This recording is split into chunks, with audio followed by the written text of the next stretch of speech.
Hey there, hi there, ho there, internet. Well, today saw the first successful test run of the VTX 1300. It got me to and from work. There was no weirdness, there was no stuttering, there was no stalling. It just went from point A to point B. So, I consider that a successful-ish bringing back to life. So let's go ahead and we will detail what it takes to get a bike back on the road after it's sat a while.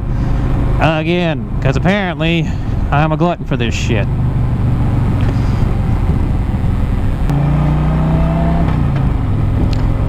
Firstly, things that were broken that I noticed the first time I rode this bike was the petcock. That's what she said! That's what she said. So, this particular bike operates with a lot of vacuum going to a lot of goddamn places. The carburetor is, of course, vacuum operated. It is a continuously variable, whatever it is, CV carb, you know. Lots of them all over the place, and lots of bikes and cars and everywhere. So the vacuum goes into the petcock, well, the vacuum tube, and if there is vacuum being drawn from the carburetor, it allows fuel to flow through the petcock. Problem: this particular bike had a recall in the 06, 07, something like that, that dealt with leaking from the petcock, that basically the diaphragm fails. Problem is, it affects every goddamn model in the line from not 03 but 04, 05, I think. 05 they got rid of the fuel pump. 05 to 09, yeah, it was the last year. So basically only the 1 year or year and a half has been told, yeah, we'll replace that on our dime. Everybody else can get fucked. So, I knew that going in. That means, though, that the bike won't run correctly because it is just not drawing vacuum correctly all the time. It runs like ass. You have to run it with, you know, the choke out, bad things. That was number one thing I had to do. Did that. I also pulled the carburetor out. It's one single damn carburetor. It is not multiple like with the Magna. Pulled the carb out and then took it apart and put it in the ultrasonic cleaner. Because I'm a masochist, may do whatever. I hate myself a lot, don't you know? So I got that all cleaned up and found out that there is yet even more shit with more fucking rubber diaphragms in the carb. There's a little fuel pump accelerator-y thingy that if you go wide open throttle, it squirts extra fuel in, you know, once. I mean, just like that, and it should squirt fuel like that. It squirts like this. I don't really get the point, because it does not atomize the fucking fuel. It just dumps this big old dump of fuel in, which, fine, whatever. Some other engineer figured it was a good idea. I guess it's a good idea. Fuck if I know. We will assume that it works correctly, right? Ugh, stones. Alright, so get across these damn stones without dying.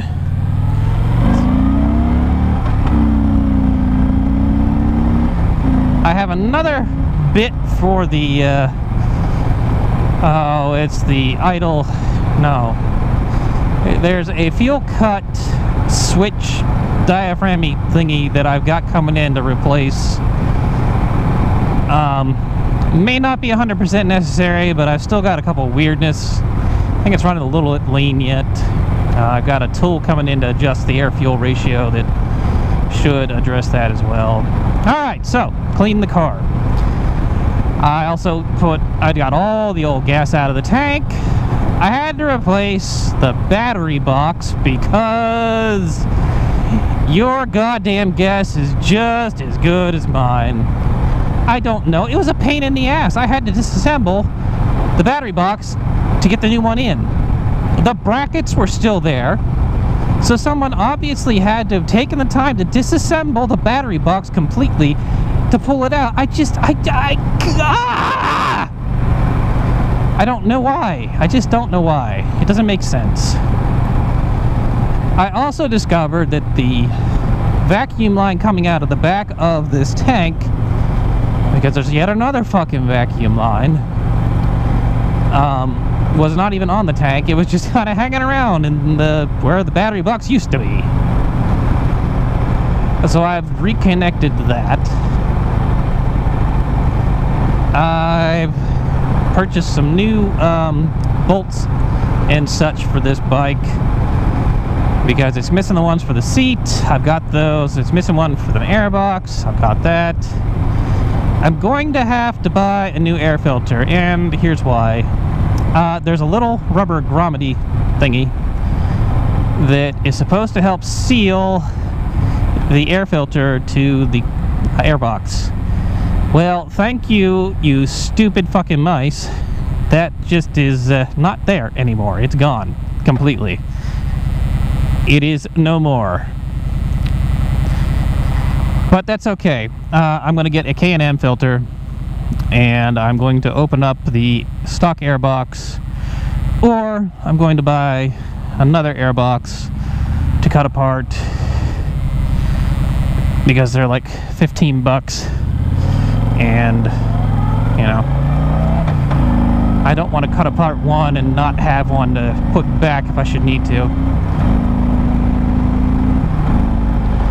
Alright, so there's all that. I put a sissy bar with soft bag brackets on, so that's cool. I could put all my shit on the bike. I could transfer it from the Magna over to here. This, of course, is already here.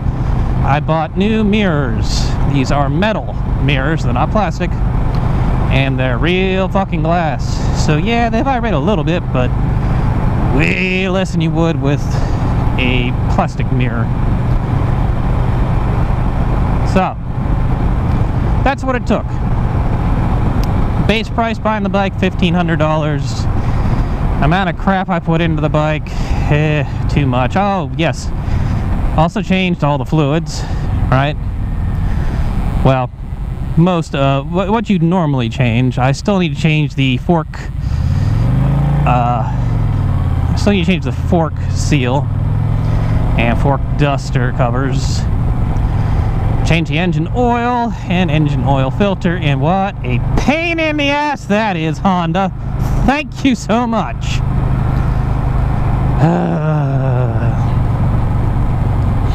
Rear drive oil, rear final drive oil, I suppose, is on the list, but that's honestly like 3 minutes of time. You unloosen, or unloosen. You loosen a bolt, you drain all the stuff out, you put the bolt back in, you fill it back up, and that's it. There's nothing else. Honest to God, there's nothing else to do there. It takes like 0.7 ounces, or no, yeah, something like that. It's not a whole hell of a lot of fluid back there, but that's more of a peace of mind kind of thing because it's just sat for so damn long. It probably does not need to be done. That's actually it's a wear item measured in miles and not months. So that's what it took to get this particular bike back on the road. And all told, it was a week. It wasn't too bad. At least, I don't think so. It took me all fucking winter to get the goddamn Magna back on the road. And still, even that, just shit constantly broke on that bike.